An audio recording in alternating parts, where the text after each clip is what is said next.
Praise the lord. దేవుని ఘనమైన నామమునకు మహిమ కలుగునుగాక. ప్రభునామమున మీ అందరికీ హృదయపూర్వక వందనాలు. ఈ ఉదయకాలము దేవుని వాక్యాన్ని విందాం.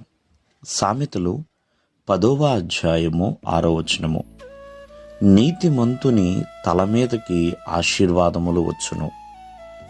ప్రేమిన వల్లరా, మరి నీతిమంతుడు తను ఆశీర్వాదాలు పొందుకుంటాడు అని ఇక్కడ దేవుని యొక్క వాక్యం సెలవిస్తుంది. ప్రేమిన వల్లరా, భౌతిక సంబంధమైన ఆశీర్వాదాలు ఉన్నాయి, ఆత్మ సంబంధమైన ఆశీర్వాదాలు ఉన్నాయి. కానీ నీతిమంతుడు ఖచ్చితముగా ఈ రెండు ఆశీర్వాదాలు పొందుకుంటాడండి. ఎందుకంటే నీతిమంతుణ్ణి దేవుడు ఎప్పుడు కూడా విడిచిపెట్టడు. అతను శారీరకంగా మరణించిన ఆత్మీయంగా ప్రియమైన వల్లరా మరణాన్ని చూడడని దేవుని యొక్క వాక్యము సెలవిస్తుంది. మరి నీతిమంతుని యొక్క నోరు జీవాన్ని పుట్టిస్తుందండి. మరి ఆ జీవమే తనకొక ఆశీర్వాదము. అంతేకాదు ప్రియమైన వల్లరా, మరి నీతిమంతుడు కష్టపడుతున్నాడు, తన కష్టార్జితము కూడా అలా నిలిచి ఉంటుందండి. నీతిమంతుని యొక్క కష్టార్జితం కూడా నిలిచి ఉంటుంది. అంతేకాకుండా ప్రియమైన వల్లరా, నీతిమంతుడు మాట్లాడుతున్నాడు, తన యొక్క మాటలు ఎలా ఉంటాయంటే చాలా ప్రశస్తమైనవి.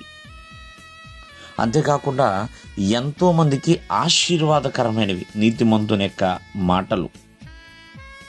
ప్రియులరా, అందుకని నీతిమంతుని తల మీదకి ఆశీర్వాదాలు వచ్చును అని దేవుని యొక్క వాక్యము సెలవిస్తుంది.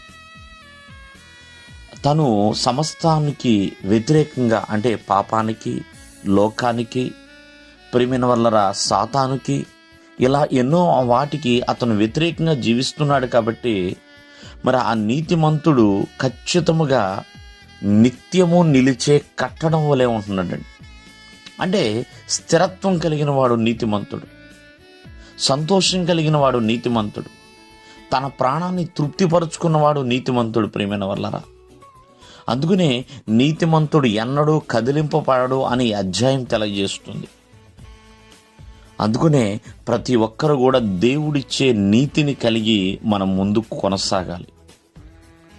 నీతిమంతుని ఆశీర్వాదాలు ప్రియమైన వల్లరా ఎన్నెన్నో అటువంటి ఆశీర్వాదాలన్నిటిని కూడా మనము సొంతం చేసుకోవాలి.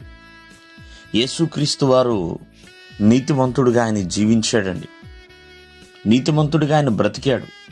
ఈ భూమి మీద నీతిమంతుడిగానే ఉన్నాడు. ప్రియమైన వల్లరా, ఆయన ద్వారా ఆయనను నమ్మిన వారందరికీ కూడా అటువంటి ఆశీర్వాదాలు దేవుడు ఇచ్చేవాడు. కావున ఎల్లప్పుడూ కూడా నీతి కలిగి జీవించాలి. దేవుడు మిమ్మల్ని ఆశీర్వదించునుగాక. ఆమేన్.